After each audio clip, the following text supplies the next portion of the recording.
பெரிய ஒரு மாணவர் தொகுதி உங்களுக்கு முன்னும் பின்னும் கடந்து போகிறாங்க. அவங்கெல்லாம் உங்களை என்ன நினைப்பாங்க? பொறுமைன்னு சொல்கிற இடத்துல மைக்கு விசிறதுக்கே உங்களுக்கு பொறுமை இல்லையா? நான் திரிசா அவர்களுக்கு துணை முதல்வர் பதவி ஏன் தரவில்லை? ஜெயலலிதா அவர்கள் மாதிரி ராஜ்யசபாவுக்கு அனுப்பி அவங்க எம்பி ஆகி நாளைக்கு கொள்கை பரப்பு செயலராகி என்ன பண்ண முடியும்? அவருக்கு கூடிய சீக்கிரத்தில் எங்கேயாவது ஒரு வகையில் கூண்டு ஏறுற மாதிரி தான் இருக்கும். தனுஷ் வந்து ஒரு பெரிய பிளான் வச்சிருக்கிறாரு. அது தெரிஞ்சு போச்சு. நம்மளே ஃபர்ஸ்ட்லேருந்தே சொல்லிருக்கோம். சார் வணக்கம். வணக்கம் ராமகிருஷ்ணன். மரிய வில்சன் பேசுனதை நீங்கள் பார்த்துருப்பீங்க. பல விஷயங்கள் பேசினார். என்னை நக்கல்லாம் பண்ணிட்டு இருக்காதிங்க, எனக்கு டிஃபெண்ட் ஆட தெரியும், எல்லாமே ஆட தெரியும் அப்படின்னு சொன்னார். தமிழ்நாட்டில் வந்து தமிழ் படிக்க தெரிஞ்சே ஆகணுமா? அது ஒரு விதிமுறை இருக்குதா? இங்கே தான் இருமொழி கொள்கை இருக்குது அப்படின்னு தாவேக்க ஆதரவாளர்கள் சொல்கிறாங்க. இது எல்லாமே ஒன்றுக்கு ஒன்று தொடர்பு இல்லாத விஷயங்கள். இப்போ புகழ்பெற்ற எழுத்தாளர் திரு ஜெயமோகன் அவர்கள் வந்து கொஞ்ச நாளைக்கு முன்னால் நம்ம வந்து தமிழே இனிமேல் லெட்டர்ஸ்லாம் தேவையில்லை, அவன்னா AVEN இப்படி தானே டைப் பண்ணுறோம் அப்படின்னு சொல்லி ஒரு சர்ச்சையை கிளப்பினார். அதுக்கப்புறம் அவர் வந்து இது ஒரு வந்து பேசுபொருள் ஆகணுன்றதுக்காக அவர் பேசினார். மரிய வில்சன் வந்து இப்போ இதற்கு முன்னால் பிடிஆர் இருந்தார். பிடிஆர் வந்து பட்ஜெட்டு அவர் பேசுகிறத நம்ம பார்த்துருக்குறோம். அவர் வந்து அங்கே ரொம்ப நாட்களாக அங்கே போய் அதாவது வெளிநாட்டிலேயே பல நாட்கள் பல வருடங்கள் அவர் பணியாற்றியதன் விளைவாக அவருக்கு ஆங்கிலம் சரளமாக வந்து அது பேசுகிறது வந்து ஒரு மழலையாக இருந்துச்சு. தவறாலாம் அவர் உச்சரிக்கலை. அந்த பேசுகிறது வந்து தமிழ்.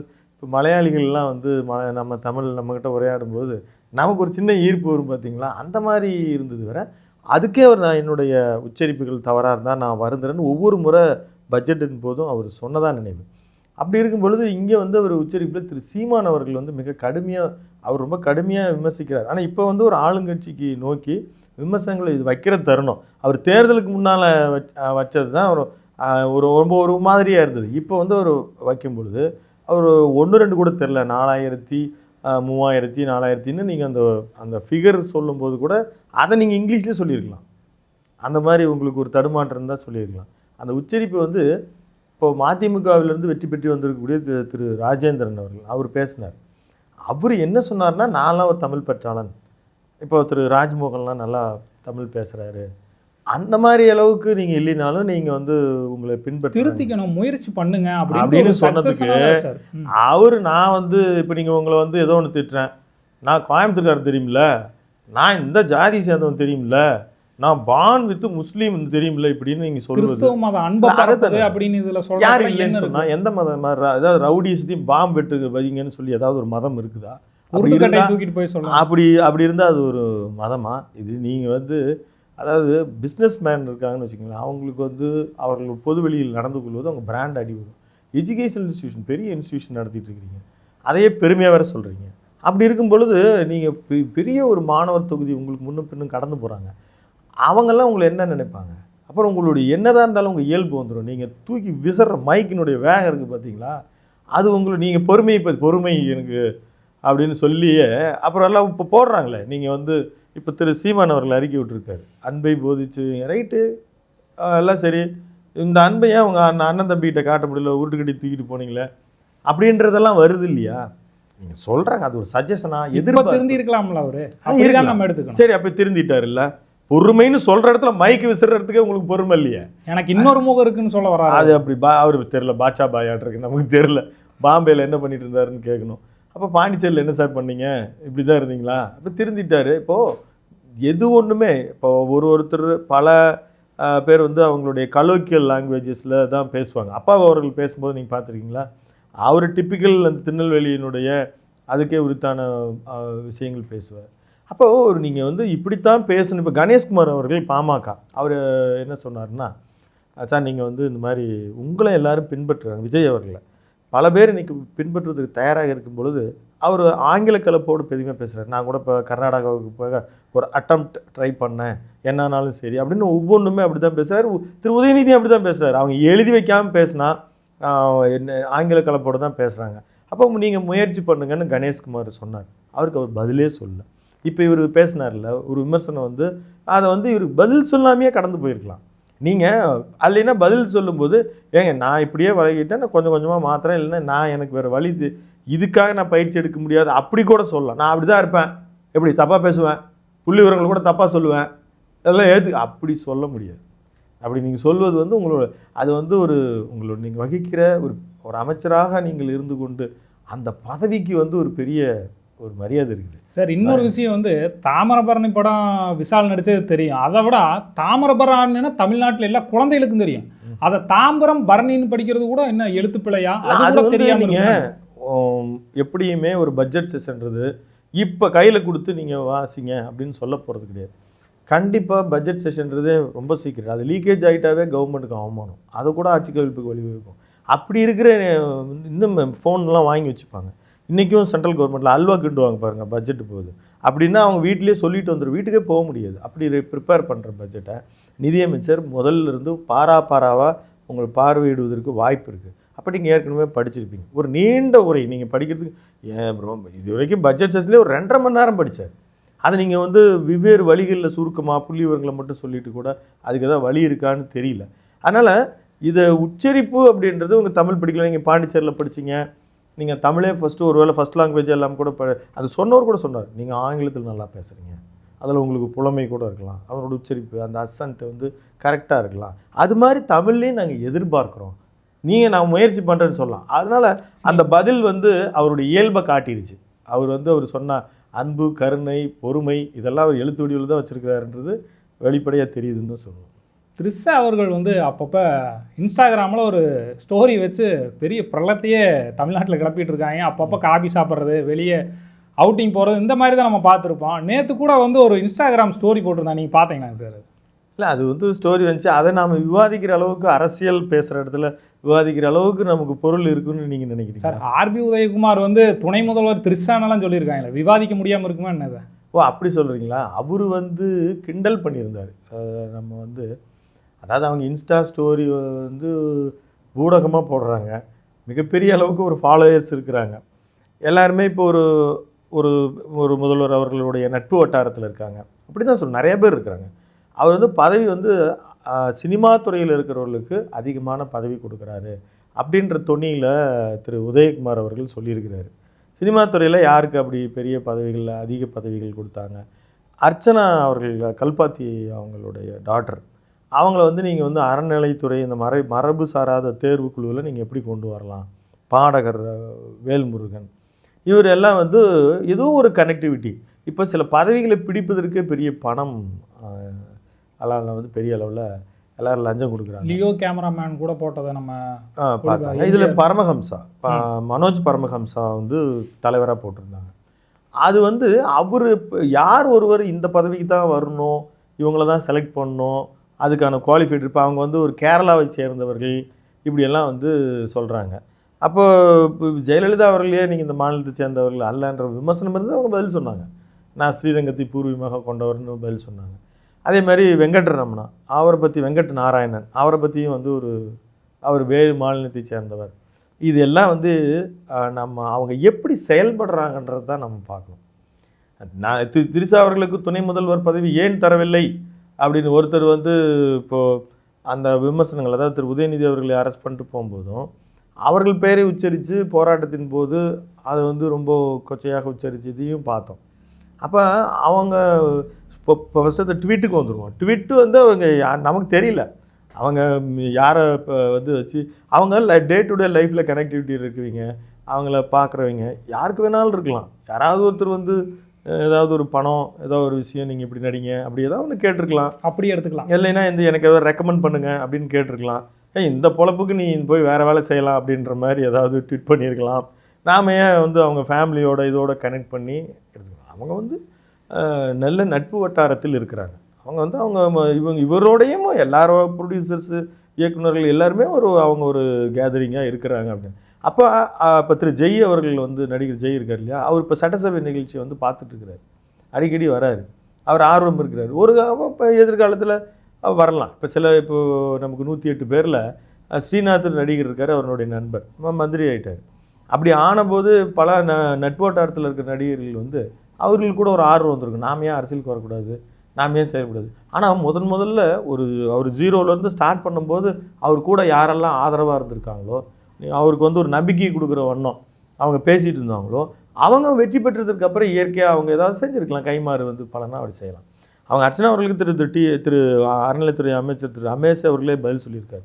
அந்த குடும்பம் நிறையா வந்து அப்போ கூட என்ன சொல்கிறாங்கன்னா அவங்க அப்பா தான் இந்த மாதிரி பண்ணாங்க, அவங்களுக்கு தான் இல்லை அவங்க அப்பா அவங்க மாமனார் சொல்றாங்க. அவங்களும் அந்த கோயிலுக்கு நன்கொடைக்கு அவங்க பண்ணுறாங்க. இது ரமேஷ் அவர்கள் சொன்னது. செஞ்சிட்ருக்காங்க. அவங்களுக்கு வந்து ஒரு டோனர் லெவலில் அவங்க இருக்காங்க. அப்போ கோயில்களுக்கு நன்மையை செய்யணும். ஆனால் இது வந்து ஒரு அறங்காவலர் அவர்களை செலக்ட் பண்ணும் பொழுது செலக்ட் பண்ணுறதுக்கே ஒரு டிஸ்ட்ரிக்டில் என்ன இப்போ போடுங்க, இது ஒரு கௌரவமிக்க பணம் அப்படின்னு ஒரு பணங்கனா வாங்கினாங்கன்னு வச்சுங்களேன், கண்டிப்பாக அது விமர்சனத்துக்குரியது. அந்த மாதிரி எடுத்துக்கலாம். இப்போ இந்த தேர்வுக்குள்ள திரு ஆர்பி உதயகுமார் சொன்னதில் இதில் வந்து திருசா அவர்களை வந்து அவர் ஏன் இழுக்கிறாரு, அவர் வந்து தொடர்ந்து இந்த மாதிரி இழுக்கிறாரு. அப்போ அவர் வந்து இப்போ கூடிய விரைவில் அவர் லைட் அட்டன்ஸுக்கு வரணும்னு ஆசைப்படுறாரா என்னன்னு தெரில. தொடர்ந்து வந்து விஜய் விமர்சிக்கலாம், விஜயினுடைய ஆக்டிவிட்டீஸை விமர்சிக்கலாம். இப்போ அவங்க பேரை வந்து திருப்பி உச்சரிக்கிற போது அது நிச்சயமாக அவருக்கு வந்து ஏதாவது ஒரு வகையில் எங்கேயாவது ஸ்லிப் ஆவாங்க. எல்லாருமே ஒரு ஸ்லிப் ஆயிடுவாங்க. வார்த்தை எப்படி உதயநிதி அவருடைய நோக்கம் அங்கே போய் அவங்கள பற்றி பேசணும்னு கிடையாது. நீங்கள் பொன்முடி அவர்களே வந்து பேசும்போது அவர் வந்து இந்த ஓசின்னு அவர் சொல்லலை. அவர் சொல்கிறது அதாவது அது எப்படின்னா ரிஃப்ளெக்ட் பண்ணுறது, எப்படி நீங்கள்லாம் பயணிக்கிறீங்க, விலையில்லாத நாங்கள் வந்து கொடுக்குறோமா இல்லையான்னும் போது யாரோ ஒருத்தன் கூட்டத்தில் வந்து ஓசி அப்படின்னு அவர் சொன்னது அவருக்கு இன்ன வரைக்கும் வச்சு செய்கிறாங்க. இப்போ இந்த மாதிரி இது இன்னொன்று வந்து பெண்கள் குறித்து சைவ இனம் குறித்து பேசுகிறது அது வழக்கில் இருக்குது. அது நிச்சயமாக தவிர்க்கப்பட்டிருக்க வேண்டியது. இன்றைக்கி பொது வழியில் அவர் மட்டும் இல்லை, யார் ஒருத்தரும் பேசுவது அத்தனையும் பயங்கரமாக வைரல் ஆகுது. அப்போ அவங்கெல்லாம் ஒரு பொறுப்புணர்வோடு தான் பேச வேணும். திருசா அவர்கள் வந்து அரசியலுக்கு வர போகிறாங்களா, வந்தால் நம்ம ஒன்றும் பண்ண முடியாது. அவங்களுக்கு திட்டம் நாளைக்கு வந்து ஜெயலலிதா அவர்கள் மாதிரி ராஜ்யசபாவுக்கு அனுப்பி அவங்க எம்பிஐ நாளைக்கு கொள்கை பரப்பு செயலராகி என்ன பண்ண முடியும்? அதிகப்படியாக நீங்கள் ட்ரோல் பண்ணுவீங்க. ஜெயலலிதா அவர்களை வந்து ட்ரோல் பண்ணாததா எக்கச்சக்கமாக பண்ணியிருக்காங்க. வைரம்னு ஒரு படத்தில் அவங்க வந்து கொஞ்சம் அந்த ரோல் கிளாமரான ரோல் வந்து நடிச்சிருப்பாங்க. அந்த பிக்சரை எவ்வளோ நாள் நான்லாம் சின்ன பையனாக இருந்து நான் காலேஜுக்கு வர வரைக்குமே அதை பல பத்திரிகைகளில் பார்த்துருக்கேன். அது என்னென்னா அவங்கள அசிங்கப்படுத்துறது தான். அப்படி ஆகாது. நீங்கள் அதை சொல்வதன் வழியாக தான் உங்களுடைய மனநிலையை தான் காட்டும். விஜய் அவர்கள் வந்து முதலமைச்சர் வந்து உங்களால் ஏற்றுக்க முடியல. அப்போ அந்த நீங்கள் விமர்சன ரீதியாக அவர் எப்படியெல்லாம் செயல்படணும், அவர் இன்னும் ஆட்சி ஆள விட்டு அவர் வரக்கூடிய நடவடிக்கைகள், ஆட்சி அதிகாரத்தில் நடக்கக்கூடிய தவறுகளை அதைத்தான் பேசணும். இப்போ திடீர்னு ஒரு அவங்க நடிகைகளை பற்றி அவர் உச்சரிக்க அவருக்கு கூடிய சீக்கிரத்தில் எங்கேயாவது ஒரு வகையில் கூண்டு ஏறுற மாதிரி தான் இருக்கும். தனுஷ் அவர்கள் பேசி பிறந்தநாள் பேச்சு ஜெய்ஹிந்துன்னு சொன்னது, ஓம் நமச்சிவாயின்னு சொன்னதில் அங்கேருந்து ஒரு தேசிய அரசியலுக்கு கொண்டு வர்றாரு தனுஷ் அவர்கள். பாஜகவை நோக்கி நகர்றாரு, அவர் தான் இறக்கி விட்ட ஆள் அப்படின்னு பல்வேறு விமர்சனங்கள் வைக்கப்பட்டுச்சு. இன்னைக்கு கூட சட்டமன்ற ஒவ்வொரு இடத்துல வந்து சட்டமன்ற ரீதியாக வந்து உறுப்பினர்கள் சேர்க்கை நடைபெறுது. தொகுதி ரீதியான தலைவர்கள் செயலாளர்கள் தேர்ந்தெடுக்கிறார் பார்க்குறோம். இல்லை தான் நம்ம ஒன்றுமே சொல்ல முடியாது. ஸ்ரீநாத் அவர்கள் வந்து இப்போ நீங்கள் எல்லாரும் எங்கே பார்க்குறாங்கன்னா விஜய்க்கு அந்த புகழ் இருக்குது ஆயிட்டார். அந்தனுடைய தொடர்ச்சியில் இப்போ ஸ்ரீநாத் ஒரு நகைச்சுவை நடிகர் ஆகிட்டார். இது எல்லா காலகட்டத்திலையும் ஆயிருக்கு. எஸ்எஸ் சந்திரன் எம்பி ஆகிருக்கார், ராஜ்யசபா எம்பி கொடுத்தாங்க. அந்த மாதிரி நிறைய நடிகர்கள் அவங்கள வந்து போய் அந்த நடிகர்கள்ன்ற ஒரு பிரிவு, வக்கீல்கள் தான் அதிகமாக நீங்கள் பார்த்தீங்கன்னா அரசியலில் இருப்பாங்க. அப்படி இருக்கும்போது இவங்க வந்து தனுஷ் வந்து ஒரு பெரிய பிளான் வச்சுருக்கிறாரு. அது தெரிஞ்சு போச்சு. நம்மளே ஃபஸ்ட்லேருந்தே சொல்லிருக்கோம், அவர் அரசியலுக்கு தான் வராரு, கொடியை அறிமுகப்படுத்தியிருக்கிறாரு, அவர் வந்து அரசியல் நோக்கி தான் நகர்றாரு, சாலிகிராமத்தில் இருக்கிறவரோட ஆஃபீஸில் டெய்லியும் சாப்பாடு போடுறாரு. இது மாதிரி நாளைக்கு திடீர்னு வந்து கல்வி உதவித்தொகை அப்படின்னு எதையாவது ஒன்று கொடுப்பாரு. அவங்களுடைய அந்த கல்வி உதவித்தொகை அப்படின்னு அவங்க போகிறது எப்படின்னா அது வந்து அந்த ஜென்ரேஷனை, அதாவது இப்போ ஃப்ரெஷராக வாக்கு வங்கி தயாராக இருக்காங்களோ அவங்கள அட்டென்ஷன் எடுக்கிறது தான். அப்போ இப்போ இது என்ன பண்ண சினிமா நடித்தா ஈஸியாக நம்ம அரசியலுக்கு வந்துடலாம் அப்படின்றது ஒரு வகையில் அவங்களுக்கு அது ஒரு அட்வான்டேஜ் தான் சினிமாவில் வரலாம். இப்போ அண்ணாமலை வந்து இனிமேல் என்ன பண்ணணும், அவர் வந்து ஒரு ப்ராப்பராக அரசியல் அப்படின்னு வந்து இயக்கம் அரசியல் அது நல்லதா சரியான்னு இல்லாமல் தன்னுடைய வாழ்வை தன்னுடைய இது வந்து பொது வாழ்க்கைக்கு அவர் வரார். ஏன் மற்றவங்கள சொல்லாமல் இவரை சொல்கிறீங்க அப்படின்னா, அவர் ஒரு அரசு உத்தியோகத்திலிருந்து அதை விட்டுட்டு வந்தார். திருமாவளவனும் அந்த மாதிரி வந்தார். பொது வாழ்க்கைக்கு வந்து அவர் அரசு பணியிலே அப்படியே அவங்க வாழ்க்கையை வந்து ஓட்டியிருக்கலாம், ஆனால் விட்டுட்டு வராங்க. அவங்க வந்து மக்களை அரசியலைப்படுத்தி அவங்க ஒர்க் பண்ணுறாங்க. திருமாவளவன் 2 சினிமா நடித்தார் சரிங்களா, தேட்டரில் ரிலீஸே ஆச்சு. ஆனால் அதன் வழியாக அவர் போய் பெரிய மக்கள்கிட்ட சேர்ந்தாரா? இல்லை. அண்ணாமலை அவர்களும் இப்போ இன்றைக்கி ஜென்ரேஷனை வேறு வழி இல்லை, நம்ம வந்து சினிமாவுக்கு போகலாம், சினிமாவில் நடித்தோம்னா அதுதான் மக்களுக்கு வந்து பிடிச்சிருக்கும் அப்படின்னு நினச்சா ஒன்றும் ஆச்சரியப்படுறதுக்கு இல்லை. அவர் அதாவது ஒரு சர்வீஸ் பண்ணி இதெல்லாம் பண்ணுறதுக்கு ஒரு 50 கோடி செலவு பண்ணி ஒரு ஹிட்டு படம் ஒன்று கொடுத்தோம்னா போனோடனே பீப்புள் வந்து பார்த்தா ரெக்கக்னைஸ் பண்ணுவாங்க. அது ஒரு வழி. ஆனால் இதை எதிர்பார்த்து ஜெயலலிதா அவர்களுக்கு இருக்கிற காலகட்டத்தில் விஜயகாந்த் அவர்கள் வந்தாங்க. இது மாதிரியெல்லாம் ரஜினி அவர்கள் வரப்போகிறாருன்னு பேச்சு உருவாகிட்டு இருக்கும்போது விஜயகாந்த் வந்தார். அவருடைய அப்போது ஒரு பெரிய ஆளுமை இருந்ததுனால செல்லுபடி ஆகலை. அதற்கு அதே மாதிரி ஜெயலலிதா மறைவுக்கு பிறகு கமலஹாசன் வந்து அவர் ரஜினி அவர் வந்துட்டு அவர் அரசியலுக்கு வரப்போகிறான்ன போது கமல் அவர்களும் குறுக்க வந்தார். ஏன் வந்தார்? அவன் யாராவது கேட்டோமா? எனக்கு அரசியல்வாசியே இல்லை, அது ரொம்ப உயரம், அங்கேருந்து உளுந்தா அடிபடும் அப்படின்லாம் ஒரு பேட்டி கொடுத்து பேசி நான் பார்த்துருக்கிறேன். ஆனால் அவர் டக்குன்னு வந்தார். வந்தவர்னால அரசியல் ஏன் அவரால் வந்து பெரிய அளவில் சோபிக்க முடியல? அப்போ அன்னைக்கு ஒரு எடப்பாடி அவர்கள் வந்து ஒரு மக்களை பெரிய அளவில் ஈர்க்கலை. அது வந்து அவர் பெரிய கட்சியாக இருந்திருக்கலாம். அங்கே ஒரு பெரிய தலைவர் ஜெயலலிதா மாதிரி ஒருத்தர் இருந்தவர் வந்து அவர் அப்படியே ப்ராப்பராக கையளிக்கல அவங்களுக்கு. அதனால் அவர் உருவானார். இப்போ எப்படி என்ன ஆகிட்டுருக்கு தினம் அப்படின்னு நம்ம பார்க்குறோம். அப்போ அந்த ஒரு இது வந்து திரு ஸ்டாலின் மேலே அவர்களுக்கு நம்பிக்கை இருந்துச்சு. இப்போ திமுக ஒவ்வொரு முறையும் ஆட்சி ஆண்ட பிறகு ஒரு பெரிய ஒரு அவநம்பிக்கைகள், ஒரு ஆன்டி இன்கமசி எப்பயுமே இருக்கும். அதை வந்து விஜய் ரீப்ளேஸ் பண்ணிட்டார். இன்னும் சொல்லப்போனால் வைகை செல்வனுடைய வார்த்தையில் அவர் என்ன சொல்கிறாருன்னா, அதிமுகவின் தேவை முடிந்து விட்டது அப்படின்ட்டார். அப்போ அந்த இவங்க ரீப்ளேஸ் பண்ணிட்டாங்கன்னு சொல்கிறார். அது காலம்தான் தீர்மானிக்கணும். ஆனால் இங்கே விஜய் விஸ்வரூபம் எடுத்துட்டார். இனி தேர்தல் இனி வரும் இதில் வந்து அவருக்கு ஒரு பேட்டர்ன் இருக்கிறவர். இந்த காலகட்டத்தில் அண்ணாமலை அவர்கள் இந்த இமீடியட்டாக அவரே வருத்தத்தில் இருக்காருன்னு நம்ம கேள்விப்படுறோம். ஏன்னா நம்ம எதிர்பார்க்குற அளவுக்கு ரெஸ்பான்ஸ் இல்லை. போகிறோம் நம்ம சுற்றி 100 பேர் எப்பயுமே இருக்கிறது நாடு எங்கே எல்லா இடத்துலையும் அப்படி இருக்குன்றது. அதே 100 பேர் பக்கத்தில் போனாலும் வருவான். அதே 100 பேர் நீங்கள் இன்னொரு இடத்துக்கு அவரே இப்போ இந்த க்ளீன் பண்ணும்போது வைகிட்ட என்னை சுற்றியே எப்பயும் நிற்காதீங்க, நான் பார்த்துக்கிறேன், நான் ஒரிஜினலாக க்ளீன் பண்ணணும்னு நினைக்கிறேன். அப்போ இந்த பிரச்சனையெல்லாம் இருக்குது. மக்கள் செல்வாக்கு அப்படின்றது ஒரு பெரிய எல்லாருக்குமே கொஞ்சம் கொஞ்சம் இருக்கும். இப்போ நீங்கள் அவர் வந்து ஹிப்பாபாதி வந்தார், அந்த இடம் வந்து ரஷ்அப் ஆகிடுச்சு, நீங்கள் வர வேணான்னு சொல்லியிருக்காங்க. இப்போ சவுத் பெல்ட்டில் நீங்கள் யோகி பாபு போனார்னா திரலாம் பயங்கரமாக கூட்டம் கூடும். அது லெஜண்ட் சரவணா பார்க்குறப்போ கூட காமராஜர் வாழ்குன்னெல்லாம் சொல்கிறாங்க. அவர் வந்து நாடார் சமுதாயத்தை பேக்ராப்பில் வந்து கவர்வதற்காக அதெல்லாம் அவர் கூலி கொடுத்து வருங்கால ஜனாதிபதி முருகேசன் வாழ்கன் கத்துற மாதிரி அந்த மாதிரி கொடுக்குறது தான் அது. அப்போ அது அவருக்கு ஒரு பிளான் இருக்குது. அவர் வந்து எப்படின்னா இப்போ லாரன்ஸ்க்கு வந்த மாதிரி ஆசை தான். நாம் ஒரு பெரிய கட்சி இப்படி ஒரு பின்னால் நமக்கு செல்வாக்கு இருக்குன்னு அவர் போய் ஒரு கட்சியில் சேர்ந்துக்கலாம், ஒரு கட்சியில் சீட்டு வாங்கிக்கலாம், அப்படி தான் இருக்கும். இப்போ ரித்தீஷ்னு ஒரு நடிகர் இருந்தார். அவர் பண அடிப்படையில் அவர் வந்து சேர்ந்து எம்பி ஆகி அவர் காலமாகிட்டார். அந்த மாதிரி இவர் இப்போ லெஜண்ட் சரவணாலாம் கட்சி சொந்தமாக ஆரம்பித்து விஜய்னு ஒருத்தர் இன்றைக்கி வந்ததுக்கப்புறம் அந்த முயற்சியெல்லாம் செய்ய மாட்டாங்க. அவர் வந்து அப்படியே அந்த எங்கேயாவது ஒரு நிழலில் ஏதாவது ஒரு புகழ்பெற்ற கட்சியில் சீட்டு வாங்கிட்டு அப்படியே போய்க்கலாம், அப்படி தான் நினைப்பார். பட் தனுஷ் வந்து அந்த மாதிரியான என்ன இருக்குது, வயசு இருக்குது அவருக்கு, இன்னும் ஒரு 43-44 வயது இருக்குது. ஒரு தேர்தல் தாக்கு பிடிச்சாருன்னா அடுத்த தேர்தலில் வந்து அது அண்ணாமலைக்கான லைஃபாக இருக்கட்டும், தனுஷ்கான லைஃபாக இருக்கட்டும், அல்லது நாளைக்கு பிரதீப் நகராஜன் கட்சி ஆரம்பித்தாலும் சரி, ஒரு செல்வாக்கு அப்படின்றது அந்த ஆட்சி ஆண்டுட்டு இருக்கிற நிலைமையில் அங்கே வந்து பெரிய அளவுக்கு தவறுகள் வந்து வெளியில் வந்துச்சுன்னா அது இன்னொருத்தருக்கான வாய்ப்பு வந்து நிச்சயமாக மேலே வரும். தொடர்ந்து பல்வேறு அரசியல் குறித்து பேசுவோம் சார். உங்கள் கருத்தை பகிர்ந்தமைக்கு மிக்க நன்றி. நேயர்களே, தொடர்ந்து இணைந்திருங்கள் அறம் தமிழுடன். நன்றி.